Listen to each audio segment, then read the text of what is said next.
Holy that was diabolical! Season 3 of Amazon Prime's The Boys airs on June 3rd. The show is very much the opposite of the superhero world of the Marvel Cinematic Universe. The tone is cynical and dark. The violence is abundant and brutal and graphic. Look no further than the opening scene in Season 1, Episode 1. There is a decent helping of nudity, all of which contributed to us here at RCT Geek not watching any full episodes beyond Season 1, Episode 1. We kind of took the Game of Thrones approach to watching clips and reviews. Cautious. Overall, we're going to have to say Catholics should maybe steer clear of this one.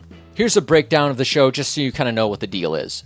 The general storyline is that in this world, superheroes exist and are more like celebrities. They can fight crime, true, but they are given a lot of leeway, so that they are basically untouchable should they kill a criminal, or harm innocent civilians, or cause thousands of dollars in property damage while on the job. Can't file a criminal case against A-Train. Supes are like cops. They can't be charged for damages while they're on the job. Okay. They are managed by the powerful, money-grabbing Vought Corporation. The main superheroes are the Seven, variations of the Justice League. Homelander is basically Superman if he were a huge jerk. Queen Maeve is a disillusioned Wonder Woman. Black Noir is Batman without his no-killing rule. A-Train is the drug addict version of the Flash. The Deep is a loser, perverted version of Aquaman. See, I asked around. You're not number 2 around here. You're just the fish guy. Everyone thinks you're a joke. Me, most of all. Each soup has their own, usually tragic, backstory that really provides layers to these characters. Then there's Starlight. She is actually one of the few genuinely good, superpowered characters on the show. She frequently teams up with the titular Boys. The Boys are a rogue group determined to counter the reckless actions of superheroes and their corporate handlers. So, naturally, they do it by criminal means. Blackmail, murder. They are led by the foul-mouthed, morally gray Billy Butcher, played by Carl Urban. While the show gives each character solid screen time and character development, it mostly follows the less nefariously minded Huey Campbell.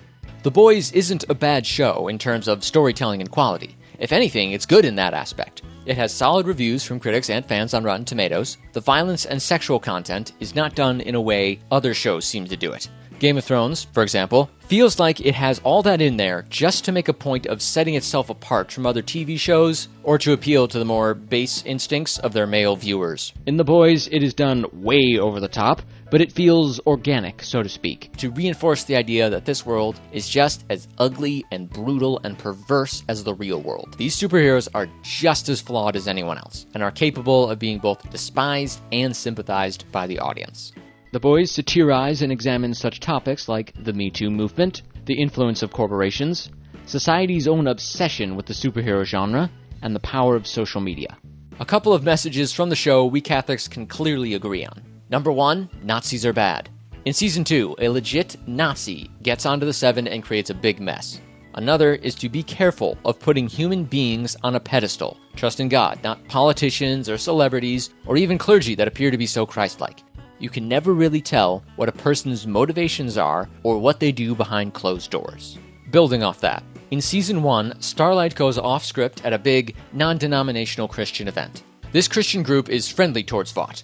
Vought is able to use this to help appeal to the masses by branding themselves as a true, all-American Christian corporation. Of course, it's all bullcrap because Vought only cares about its profit margin. Anyway, this non-denominational Christianity really is the only examination of faith in the superhero world of The Boys. Which is a pity, because we would love to explore that. Seriously, was there a papal encyclical on superheroes or something like that? Tell us! You could say it portrays Christianity and Christians in a bad light.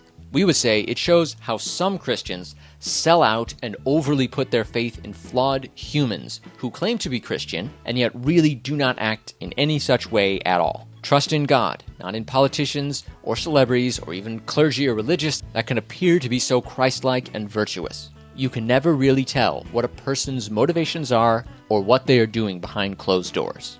Finally, this one is a bit of a stretch, but another message we got from it is the following. The show is called and focuses on the boys, the group of ordinary people. They're the ones going out there and trying to set the world right. Yes, they are aided by superpowered individuals at times, and their methods are questionable, but in essence, they are the real heroes.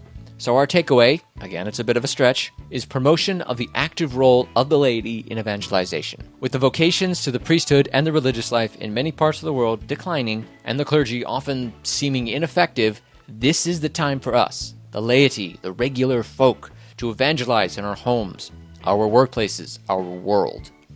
If interested in watching Amazon Prime's The Boys, VidAngel has it available on their streaming site, so you can watch it without the language, nudity, and gore if you so choose. But what do you think about the show, The Boys? Love it? Hate it? Comment below. Let's talk. And if you want to see more great videos that fuse your Catholic faith and your geekiness, then subscribe to Random Catholic Thoughts Geek. Don't forget to like, share, and suggest a topic. May the Lord be with you.